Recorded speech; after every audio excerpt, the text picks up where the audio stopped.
Imagine the scene. You've just crossed a treacherous ocean, leaving everything you know behind for a promise. The promise of a new world, a new life, a chance to build something that will last for generations to come. You leave your family, your own daughter, your brand new grandchild on this wild, untamed, and completely unfamiliar shore. You make a solemn promise that you will be right back with the supplies they need to survive. But the world has other plans. War breaks out back home, ships are seized for the Navy, and years start to crawl by.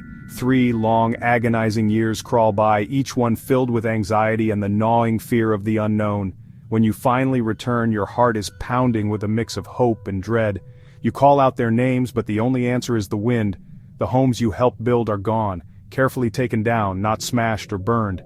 There are no bodies, no bones, no signs of a fight. And then you see it. Carved into a wooden post of the fort, a single cryptic word, CROATOAN. Our story doesn't start on the misty shores of North Carolina, but in the heart of Elizabethan England, a nation buzzing with ambition. England, under the sharp and formidable Queen Elizabeth I, was the scrappy underdog, eager to challenge Spain's dominance. Spain was the undisputed global superpower, its galleons overflowing with gold from the Americas, dominating the seas. Leading this charge was Sir Walter Raleigh, a dashing courtier, poet and explorer, and a great favorite of the Queen herself. In 1584, Elizabeth gave Raleigh a charter to colonize any remote, heathen and barbarous lands not already claimed by a Christian ruler. The first try in 1585 was a disaster. The soldiers had been impatient and aggressive, poisoning the well of goodwill. This time would be different. They would send families. About 115 men, women and children who would plant their futures in the soil of this new land. Leading this venture was John White, an artist who had been on earlier trips. His daughter, Eleanor Dare, and her husband were among the colonists. In a decision that would change history, they were dropped off at the site of the failed 1585 colony, already stained by bad blood. Despite the setback, they got to work, repairing the old fort and houses, trying to mend relationships with local tribes. On August 18, 1587, something incredible happened. Eleanor Dare gave birth to a daughter. They named her Virginia. Virginia Dare was the first English child born in the Americas, a symbol of the colony's purpose, living proof that an English future could take root. The joy over Virginia's birth didn't last long. They had arrived too late to plant enough crops to last the winter. Fear was confirmed when colonist George Howe was found dead with 16 arrows in him while out crabbing alone. It became clear they could not survive winter without immediate assistance from England. Someone had to make the perilous journey back.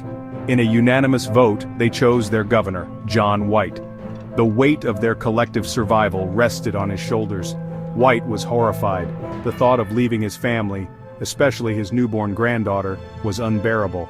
At the end of August, 1587, John White sailed for England, carrying the hopes of 115 people. He had no idea he was seeing his family for the last time. When White reached England, he walked into a nation preparing for war. The Spanish Armada was coming, and every ship was commandeered. 3 years passed. White was trapped, tortured by images of his family facing starvation an ocean away. Finally, in 1590, White secured passage with privateers heading to the West Indies, who agreed to stop at Roanoke on their return.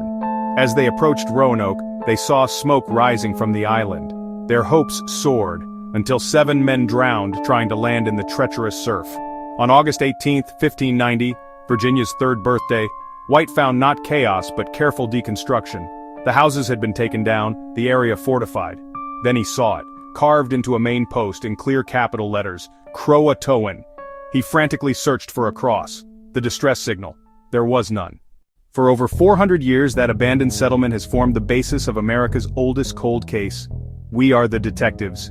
Recent archaeological evidence is revolutionary. On Hatteras Island, they've found English pottery mixed with Croatoan artifacts from the late 1500s. They've found evidence of European metalworking, iron hammer scale that proves English craftsmen were operating on the island at the right time.